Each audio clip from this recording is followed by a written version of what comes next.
The following was originally published in 2018, and while I stand by the critiques of The Last Jedi I make, I deeply regret any direct personal attacks I make against Rian Johnson, Kathleen Kennedy, or any other employee of Lucasfilm. Those comments were made in anger and frustration, and I will do a separate video about that after this series.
Previously on the Anti-Trekker, my childhood was destroyed. On Octu, Luke is looking very much how I feel at this point, sick to my stomach. Rey explains to Luke that Kylo is beyond redemption and the First Order will have control of all the major systems within weeks. Wait, huh? Okay, let me go back and check something. Hold on just a second, let me dig around here, and yeah, here it is. Opening crawl, first paragraph, in fact, first sentence. The First Order reigns. Huh. So, not only is this film inconsistent with prior Star Wars films, but it cannot even follow its own narrative. But then that's brilliant, because that's not what you would expect. You see, almost every film goes out of its way to try and maintain something called continuity. But, by being subversive, Rian Johnson is brilliant. At least that's what most of the defenders of this film keep telling me. Therefore, it is brilliant to not follow your own established plot, because who would expect that? Nobody expects the Spanish Inquisition. Where was I? Oh yeah, the First Order. So they're going to take over in a few weeks, and they need the Jedi back. They need Luke Skywalker. And this homeless guy pretending to be Luke says, and I quote, "You think what, that I'm going to walk out there with a laser sword and face down the whole First Order?" Well, first of all, yes. Well, I would not call a lightsaber a laser sword. I do not care if that's what George Lucas called it. That sounds stupid. But yes, that is what a hero does. They face impossible odds for what is good and right and just and all that. They do not give up and ignore the suffering of others when it becomes inconvenient. Luke is a coward. The going got tough and he quit. It's not just that Luke couldn't handle it. Luke is literally the only person in the universe that could stand up to Kylo and Snoke. Luke is the only person who could put an end to the First Order. But he chooses to run away from his problems and live on an island with cute birds and lizard ladies because, and I know you think I'm going to say the Force, but no, because Rian Johnson has no idea what he's working with, or he's purposely crapping all over a hero just because he thinks it's cool to make everyone, even the one incorruptible soul, into a piece of shit. I know I use the technical difficulties thing as a joke, but I actually had to take a break from writing this review because I was getting so mad at Rian Johnson. Luke explains that he came to the island not to learn, not to soul search, not to decide on what to do next, but just to die. He's given up to the point that he just wants to die. In the back of my mind, I can hear the voice of Darth Vader saying, "Now his failure is complete." So next, we get the rather pointless montage of a typical day for Luke. He hikes to the water and, we get this for some reason. So I thought about it, and knowing how rich with symbolism film can be, I realized that what this sequence truly means. You see, the sea cow represents the fans of Star Wars. Luke is Lucasfilm, and the green milk, well, that's the money that in the hands of Star Wars fans. You see, Star Wars fans are so fat, lazy, and stupid that Lucasfilm can just walk up and squeeze us for whatever they want and drink up your... You know what? I am giving them way too much credit. Really, this was just Rian Johnson going, Boobs. Green milk.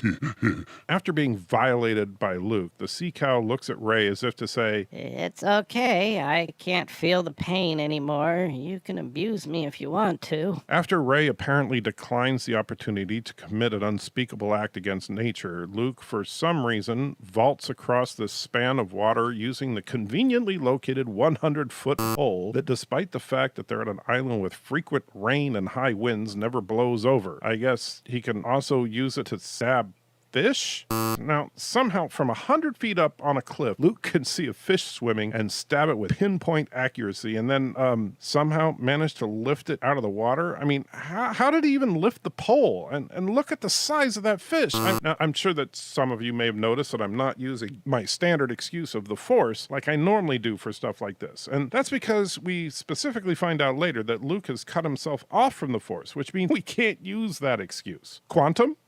Oh, look, Rey has some kind of glowing thingy. I'm sure that that's not just some conveniently timed reveal because we forgot to write something in to make an upcoming scene make sense. And just to be clear, since I'm sure you already know that this retcon tracking beacon that her bestest buddy in the whole universe, Leia, gave to her for reasons. Oh, wait.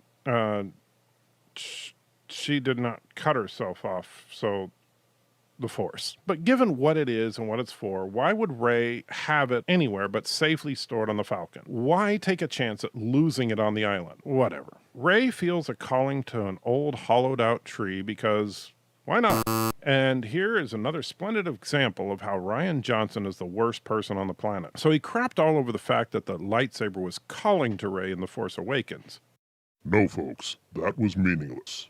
Just something to be tossed aside. But here, when this tree calls her, oh, that's important. But no, you take away any sense of this being meaningful because you've already established that an inanimate object calling out to a person, specifically to Rey, is meaningless. So I do not care. Inside the tree are books, which you know must be very, very important. They're not, so who cares? Luke shows up to reveal that these are the original Jedi texts, which, okay, could be cool, except that it's not, because Rian Johnson is an idiot. Luke is acting so inconsistent, it is just stupid. This would be like an atheist spending his life protecting a collection of biblical texts because they're important for the beliefs that he thinks are inherently destructive. We find out that Luke believes that the Jedi are wrong, that they cause the problems that the universe is facing. So why would he go out of his way to protect the books? This makes no sense. Where are you from? Nowhere. No one's from nowhere. Jakku. All right, that is pretty much nowhere. Why are you here, Rey, from nowhere? The Resistance sent me. We need your help. The First Order's become unstoppable. Why are you here? Well, Luke is now being interesting. Mysterious, enigmatic. You get the feeling that he's a wise master, which would be cool if not for the fact that this is completely inconsistent with the character we've been following around for the last few minutes. Look, I like this scene. Even the little joke about Jakku being nowhere felt more natural than the forced humor from other parts of this film. Had Luke been like this throughout the film, he could have been interesting, but we just got set up that he's a coward, so what gives? Oh, because it's subversive. Yay. So Luke asks Rey why she is there, and she tells him about how she's being called by the Force and she's scared. So Luke remembers that he's supposed to be a grumpy old coward and refuses to help. And Rey pleads for a reason, and he just leaves because subversive. Yay. Meanwhile, back on the cruiser, Leia has a migraine after reading the script for this film. Then she quite literally slaps Poe because of his stupid move going after the Dreadnought, and she also demotes Poe for his disobeying orders. And I have to say I'm with Leia on this. The loss of the Dreadnought was not a major setback for the First Order. The Resistance lost 2/3 of its attack wing because of Poe's little stunt. Poe tried to argue that it was the right thing to do, but Leia's not hearing it, and she says that there are some things that cannot be solved by climbing into an X-Wing and blowing stuff up. Meanwhile, Finn is concerned that because they're in the middle of nowhere, Rey will not be able to find them. But wait, Leia has a magic friendship bracelet that will get her back. Okay. It's not called a magic friendship bracelet. What it is called is a cloaked binary beacon. This is Star Wars, right? Because that just sounds a little too Star Trek, but whatever. So Finn asks Leia what the plan is, and Leia says they need to find a new base. Now, remember that for later. Finn Finn, who is not an officer of the Resistance, and in fact, a few days ago was a stormtrooper for the First Order, is told what the plan is. I'm sure that will not come up later. Anyway, this person says that they need to find a place where there's enough power to get a distress signal out to their allies. Allies? What allies? Wait a minute. Let me go back to the records again and let's see. Yeah, here it is. Paragraph 2, the opening crawl, says that only Leia's band of resistance fighters stands against the First Order. So what allies are we...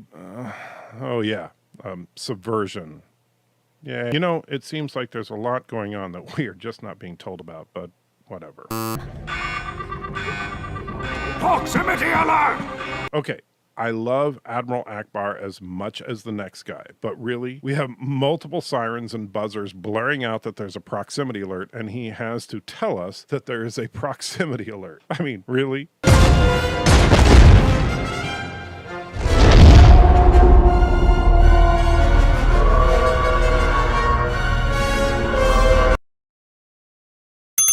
I have to admit, the shot of the First Order's fleet jumping in is pretty darn good. Snoke's flagship is actually kind of cool. So now that the First Order has jumped in, the Supremacy immediately uses its main cannon blast to destroy the cruiser. Oh, wait, no. Apparently, even though the Supremacy is the biggest, baddest ship ever built, it lacks the firepower of the Dreadnought. So instead, the Dreadnoughts open fire. They don't bother to bring any Dreadnoughts with them because...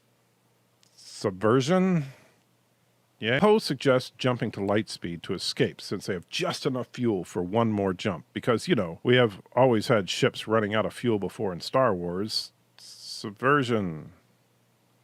Yeah. But Leia figures out that they tracked them through light speed. And Finn says, that's impossible. Finn says, that's impossible. I'm sure that's not coming back later. Poe, in a nice callback to when Leia was dressing him down earlier, asks for permission to climb into his X-Wing and blow stuff up. Leia gives him the go-ahead. The music begins. Everybody rushes to battle stations. It looks like we're in for a big battle.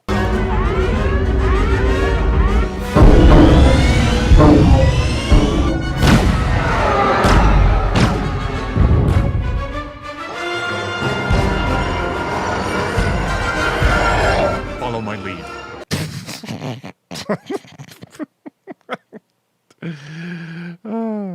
Okay, look, I could do a whole video on that one clip. And yes, the fact that the shots from the Supremacy are indirect fire in space is, well, confusing at best. At least in the prior battle, my gripes about gravity could be argued, albeit inaccurately, that they're in close proximity to a planet which could explain away some of the gravity. At least the bombs could be magnetic, even though there's no on-screen evidence for this. But here we have a battle in deep space, nowhere near a planet, and they're lobbing, lasers at them? Yes, the physics of the weapon systems are unclear, and some argue they're energy weapons, some say they're plasma-based, some argue that they're standard projectiles, but this is deep space. It really would not matter. The only way to arc weapons fire like that would be if the weapons are guided missiles or something, and they are purposefully wanting to arc them. Because, you know, why would you want to hit their engines? Whatever. You know what? Just for argument's sake, I will assume that they are in fact guided missiles, and the First Order does not want to take out their engines for reasons, you know, just to be subversive. Yeah, as bad as that is, the worst part of this battle is that we have six Star Destroyers and the Supremacy itself. Now, doing a little bit of quick research, the Resurgence class Star Destroyer, which is what we have here, carries 2 wings of fighters. Each wing consists of 48 TIE fighters, 12 TIE bombers, and 12 TIE interceptors. Now, I couldn't find any info as to how many fighters would be on the Supremacy herself. However, on screen we do see that there are in fact TIE fighters in her landing bay. So let's be conservative and just say that the Supremacy has the fighter equivalent of 2 Star Destroyers. That would mean that they have a total of 768 TIE fighters, 192 TIE bombers, and 192 TIE interceptors, plus 1 TIE silencer, assuming the Kylo's ship is unique. So that means they have 1,153 strike craft available to attack the entire Resistance as it sits right in front of them. So they launch 3 TIE fighters and Kylo in his TIE silencer. So 4 fighters out of 1,153 because subversion. Yeah. Remember when I said earlier that the First Order was literally suffering from mild mental retardation? Somewhere, Rian Johnson is laughing. Kylo and his attack force of 3 TIE fighters close in on the fleet. And, oh yeah, I remember her now. It's the Blue Leader. Is that her name? Or anyway, the Resistance pilots are preparing to engage. And it seems like this is kind of going to be a one-sided fight, because I can count in their hangar at least 2 A-Wings and 4 X-Wings, plus Poe's super-duper black X-Wing. So yeah, this is going to be an easy win for the Resistance. For some reason, shields do not seem to work against fighters in Star Wars, even though they stop the long-range artillery from Snoke's ship. And while their defensive guns from the Raddus take out 1 of the 3 escorts that Kylo is with, the other 2 fighters and Kylo do some serious damage to the Raddus. But that's okay. Once the Resistance gets all those fighters launched, everything will be just fine. Unfortunately for the Resistance, Kylo truly is his grandfather's grandson as he tries spinning, because that's a neat trick, and then flies into the ship and blows up the landing bay of the Raddus, destroying all of the Resistance strike craft and killing all the pilots. And this is Poe being sent back after the flames actually hit him. Note all the shrapnel from the exploded ships in the hangar. So those are metal fragments flying around. So even if the shockwave did not kill him, the shrapnel would have shredded him. So Poe is just fine. Not even cut, just some dirt on his hands and face. No doubt the smudged ashes of his fellow pilots who were incinerated by the blast. So Poe and Leia both realize that they have to get out of range of the Star Destroyers. You know, because they done no damage to them at all, and the TIE fighters are ripping them to shreds. But if they can get out of the range of the Star Destroyers, the fighters will fall back because the Force. As they begin to accelerate, Kylo gets a lock on the bridge of the Raddus, but he doesn't take the shot. Clearly, he's conflicted about killing his own mother. This is a nice little character moment for the middle of a battle. Well, the TIE fighter pilots do not have any compunction about killing Leia, so they just launch their missiles at the Raddus. They score a direct hit on the bridge. Leia, along with the rest of the command crew, are instantly killed and blown out into space. And so, the bridge is destroyed, the command crew is dead. All the strike craft are gone. The Resistance is completely defenseless and utterly defeated. So, of course, Hux Skypes Kylo and orders him back to the fleet since the Resistance had pulled out of range of the Star Destroyer's weapons, which did no damage, but yeah. Wow. This is just... oh, really? What? I need to stop. My head hurts.